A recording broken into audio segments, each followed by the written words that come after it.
Quarta-feira da quarta semana do Tempo Comum, Ciclo A. Evangelho de Nosso Senhor Jesus Cristo, segundo São Marcos. Naquele tempo, Jesus dirigiu-se à sua terra e os discípulos acompanharam-no. Quando chegou o sábado, começou a ensinar na sinagoga. Os numerosos ouvintes estavam admirados e diziam: de onde lhe vem tudo isto? Que sabedoria é esta que lhe foi dada e os prodigiosos milagres feitos por suas mãos? Não é ele o carpinteiro, filho de Maria e irmão de Tiago, de José, de Judas e de Simão? E não estão suas irmãs aqui entre nós? E ficavam perplexos a seu respeito. Jesus disse-lhes: um profeta só é desprezado em sua terra, entre os seus parentes e em sua casa.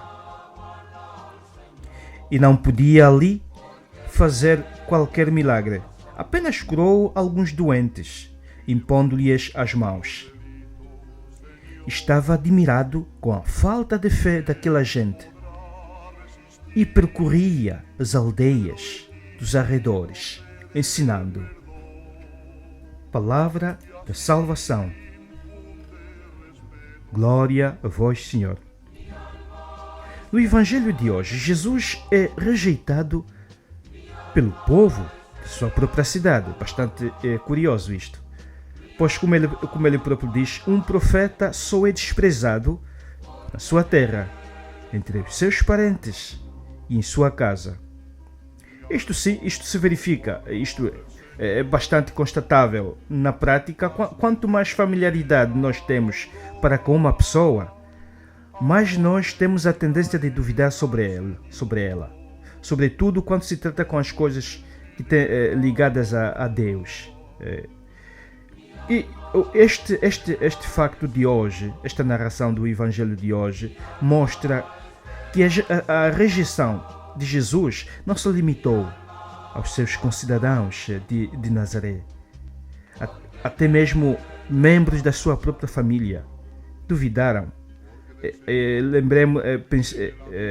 Lembremos-nos daquela passagem em que alguns familiares seus pensavam que julgaram que ele estava fora de si. Então, para dizer ele próprio, ele deixa bem claro que um profeta só é desprezado na sua terra, entre os seus parentes, em sua casa. Portanto, Jesus é desprezado em sua própria pátria e também entre os membros da sua família. E este ceticismo com relação à sua pessoa vai se arrastando pelos séculos em diante. Até mesmo hoje, no século XXI, ainda é bastante acentuado este ceticismo. E o ceticismo assume com muita força, se assume com muita força também nos nossos tempos.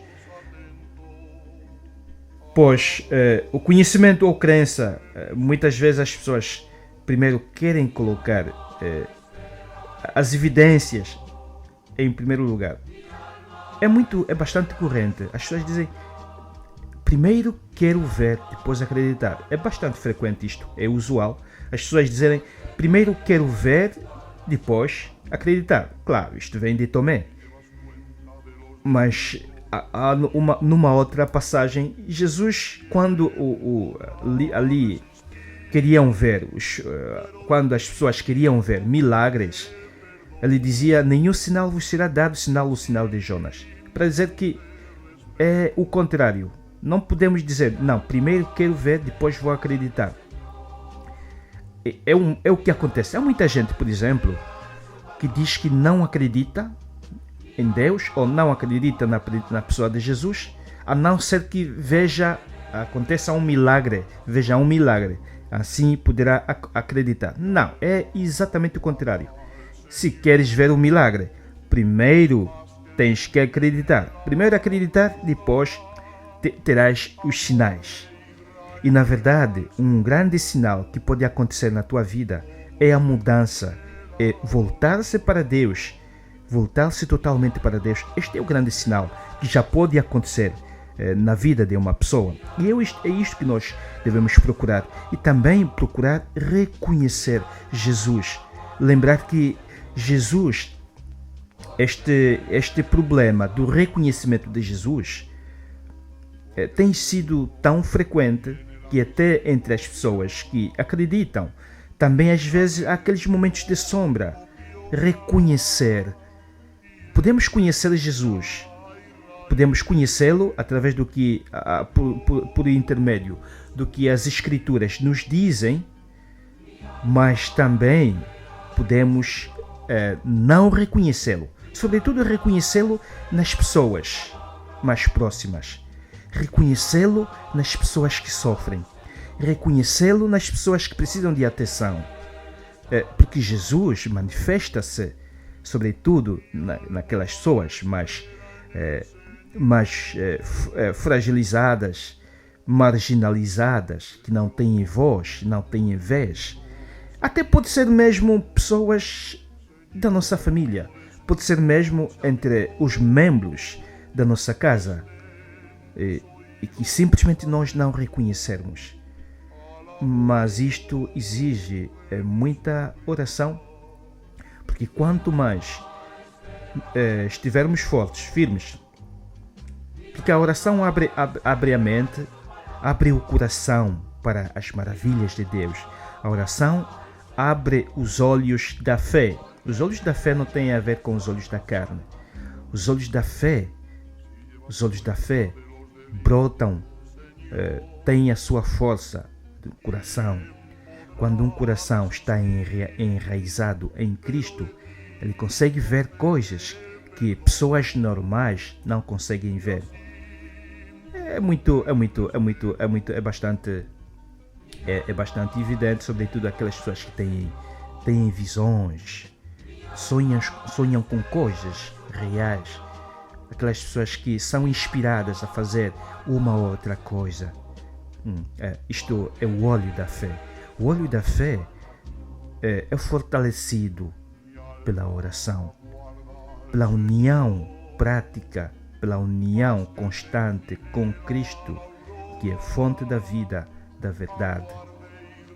E que Ele também nos guia, sobretudo, para que nos orientemos segundo a vontade de Deus, para que sejamos aqueles filhos de Deus, Pai, irrepreensíveis, para que sejamos verdadeiros irmãos, aqueles que se identificam com o que Jesus faz e também dispostos estão a testemunhá-lo com as palavras e com os próprios atos.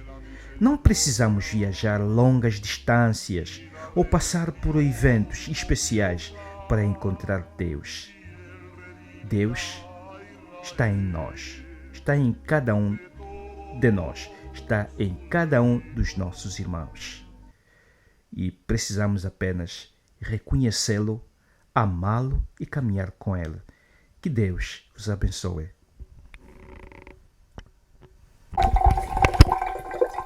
Bênção da água.